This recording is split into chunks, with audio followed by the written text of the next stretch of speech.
बोलिए बजरंगबली हनुमान की जय। यह सुंदर कांड रहस्य का आप 14वां एपिसोड श्रवण कर रहे हैं। जरा ध्यान से सुनिए, भक्ति के भाव।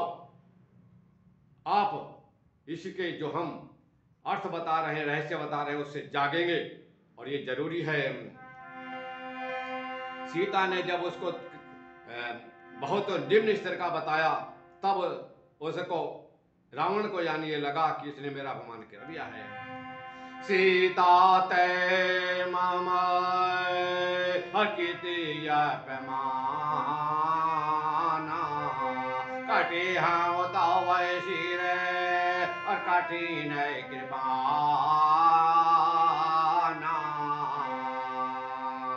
नाहि तसापदे हर मानो माम वाणी असुमुख हो तनता जीवन हानि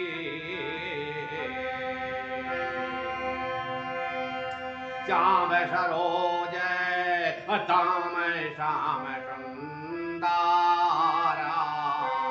प्रभु भोज कार्य कर समदर्श कंधार प्रभोज कांठ के तव यशि घोरा सुनो सटयश हर प्रवान पान भोरा चंद्रहास हारा मम परिता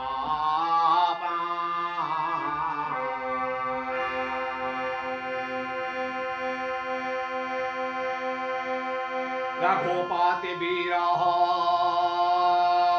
अनल संजाता शीतल निषेध बहसी बारधारा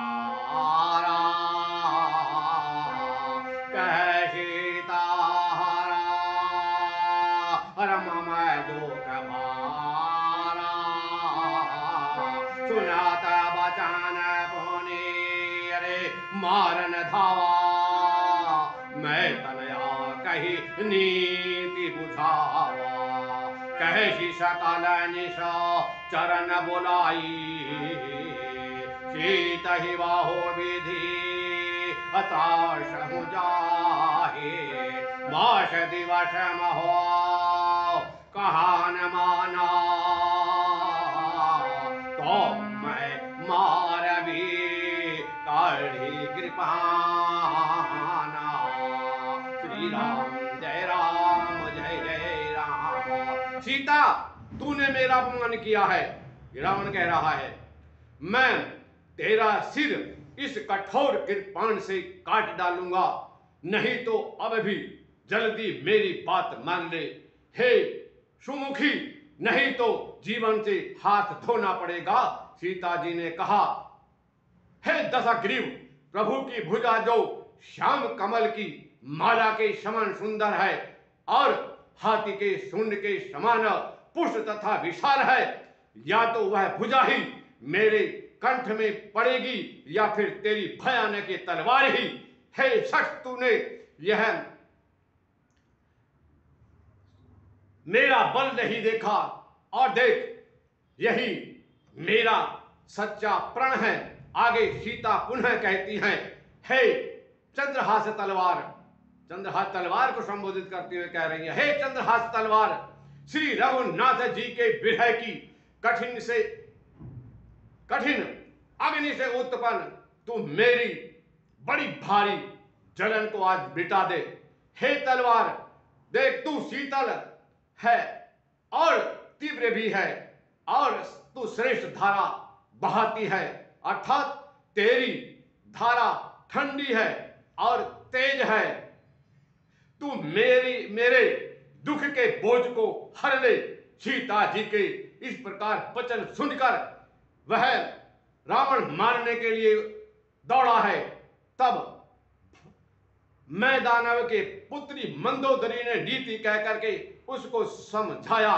तब रावण ने सभी राक्षसियों को बुलाकर कहा कि तुम जाकर के सीता को बहुत प्रकार से डराओ, धमकाओ और मेरी ओर इसको करो, अर्थात इसका रुख मेरी ओर बदल दो।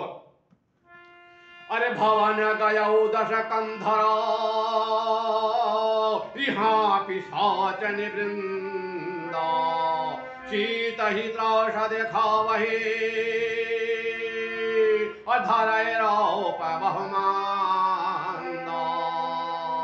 इस प्रकार कह करके रावण अपने भवन की ओर चला गया है। और यहां पर देखिए राक्षसियों के समूह बहुत से बुरे बुरे रूप धारण कर करके उन जनक नंदिनी सीता जी को डराने में लग रही हैं, उनको भयभीत कर रही हैं, रावण का पूरा बल उनको समझा रही हैं, अनेक प्रकार के उदाहरण दे रही। यहां समझिए एक रहस्य, मंदोदरी दानव की पुत्री है, मैं दानव के पुत्री है, लक्षण दानव के पूरी तरह होने चाहिए थे, दया नहीं आनी चाहिए थी, लेकिन इस मंदोदरी में भी संवेदनशीलता है, वह भी धर्म में है, राक्षसों के बीच रहने के बाद भी उसके अंदर यह गुण है कि उसने सीता जी को बचा लिया रावण की तलवार से, जाकर के हाथ पकड़ा है और फिर समझाया है, नीति बताई है। तुम चारों वेदों के ज्ञाता हो, विद्वान हो, फिर भी तुम स्त्री पर हाथ छोड़ रहे हो, ये उचित नहीं है। इस प्रकार से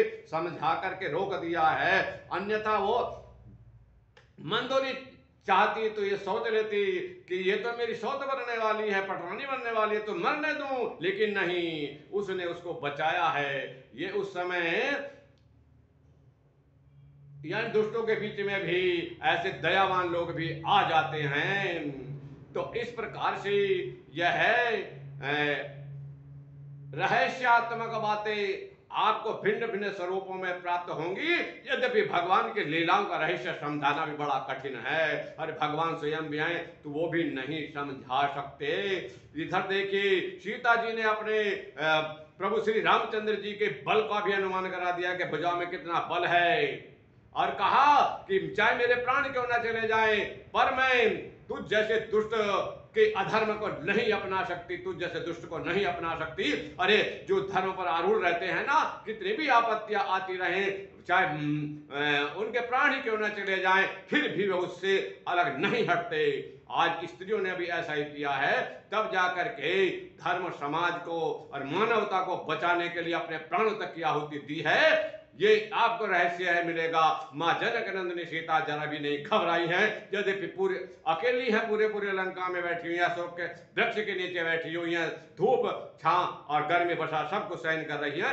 इसी के साथ अगले एपिसोड तक के लिए आप सब के लिए हनुमान जी की जय, सीताराम जी की जय।